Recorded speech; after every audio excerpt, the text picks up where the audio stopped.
Korean ভাষায় মোট 40টি বর্ণ রয়েছে। এর ভিতরে 10টি মৌলিক স্বরবর্ণ এবং 14টি মৌলিক ব্যঞ্জনবর্ণ, পাশাপাশি 11টি সংযুক্ত স্বরবর্ণ এবং 5টি সংযুক্ত ব্যঞ্জনবর্ণ রয়েছে।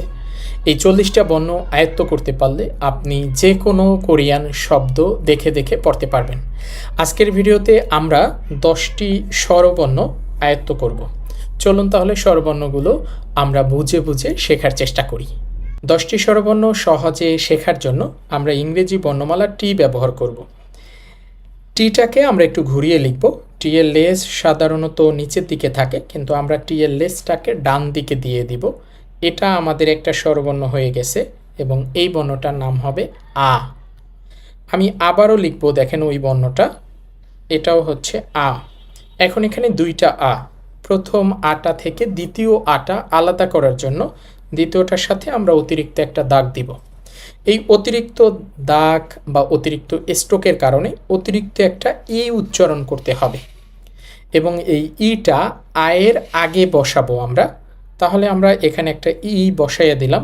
দেখেন প্রথমটা ছিল আ, আয়ের সাথে অতিরিক্ত একটা দাগ যখন দিয়েছি তখন এটা হয়ে গেছে ইয়া। আ থেকে ইয়া। আমরা পরবর্তীতে টিটাকে ঘুরিয়ে এটার লেজটাকে বাম দিকে দিয়ে দিব। এটাও একটা বর্ণ হয়ে গেছে। এই বর্ণটার নাম হচ্ছে অ। আমি আবার লিখব, দেখেন অ।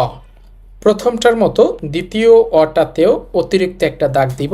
যেহেতু অতিরিক্ত একটা দাগ দিয়েছি তাহলে এখানেও অতিরিক্ত একটা ই উচ্চারণ হবে। অ থেকে ইয়া। শুরুতে লিখেছিলাম আ, আ থেকে ইয়া, তারপরে লিখেছি অ, অ থেকে ইয়া। এরপর আমরা টি এর লেজটা উপরের দিকে দিয়ে দিব। এটাও একটা কোরিয়ান বর্ণ হয়ে গেছে। এই বর্ণটার উচ্চারণ হবে ও। আমরা আবার লিখব একটা ও এবং ও এর সাথে অতিরিক্ত একটা দাগ দিয়ে দিব। অতিরিক্ত দাগ দেওয়ার ফলে এটার নাম হবে ইও। ও থেকে ইও। এইবার আমরা সরাসরি টিটাকে লিখে দিব। এটাও একটা বর্ণ হয়ে গেছে। এই বর্ণটা হচ্ছে উ। আবার লিখব উ।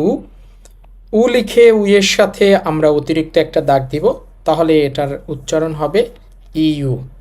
এখানে মূলত এই 4টা বর্ণ হচ্ছে মূল। আপনি এই 4টা বর্ণ পারলে 8টা পারবেন।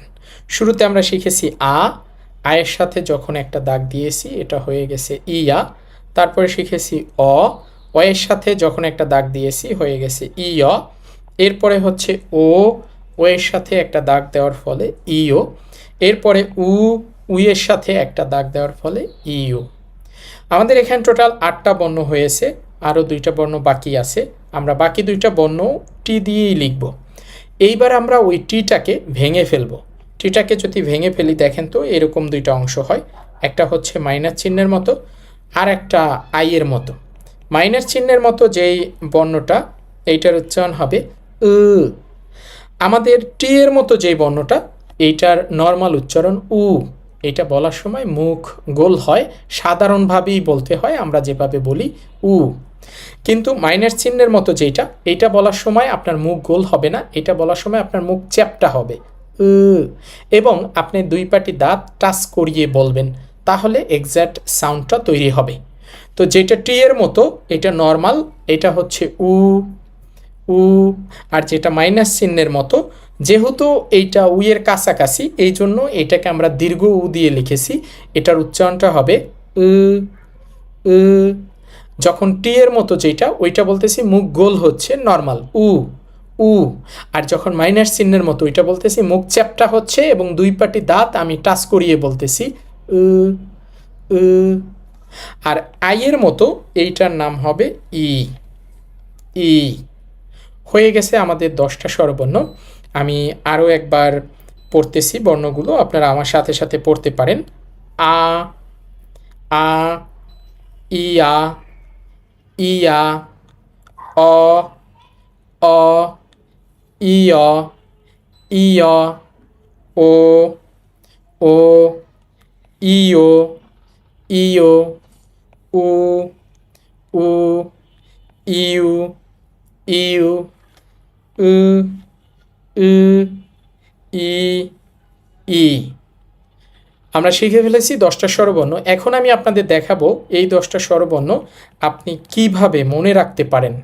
শুরুতেই আমি এখানে আমাদের দুইটা বর্ণ লিখব, একটা হচ্ছে আ আর একটা হচ্ছে অ।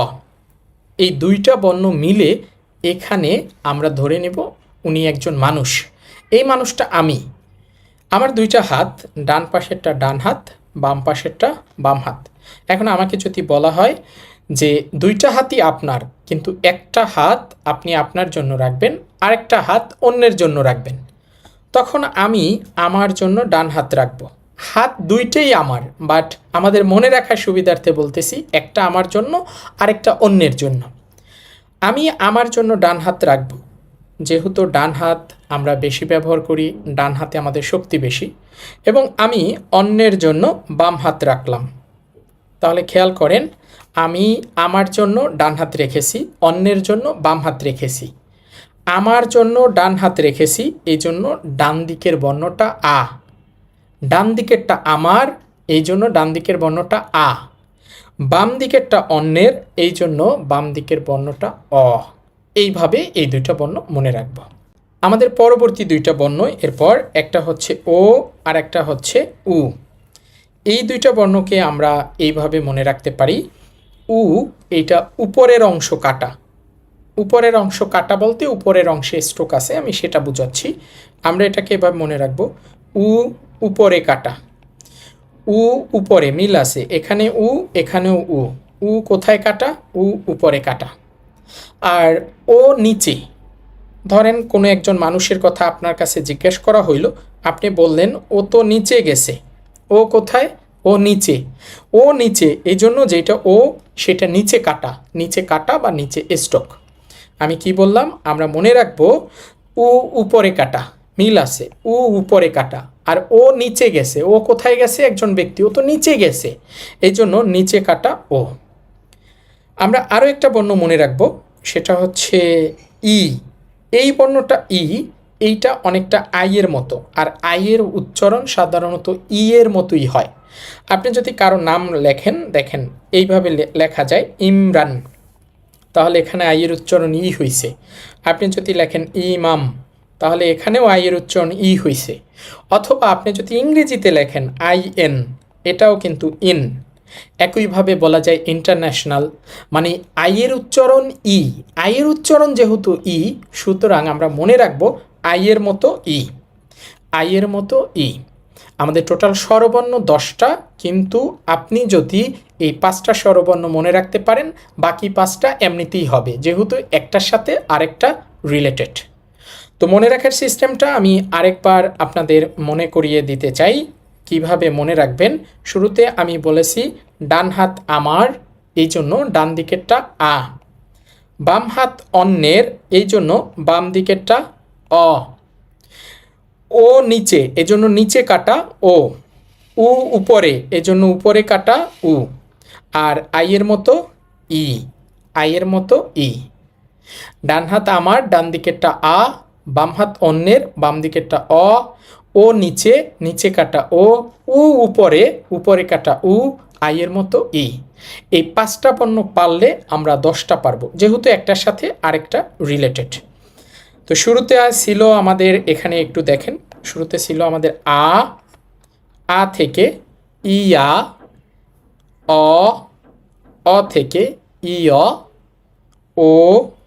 ও থেকে ইও, উ। উ থেকে ইউ, উ। উ মুখটা চ্যাপটা করে 2 পাটি দাঁত টাচ করিয়ে বলবেন উ। আইয়ের মতো ই। এই ছিল আমাদের 10টা স্বরবর্ণ। আপনার স্বরবর্ণগুলো লিখবেন এবং পড়বেন, বারবার লিখবেন, তাহলে সহজেই আপনার মেমোরিতে এটা থেকে যাবে।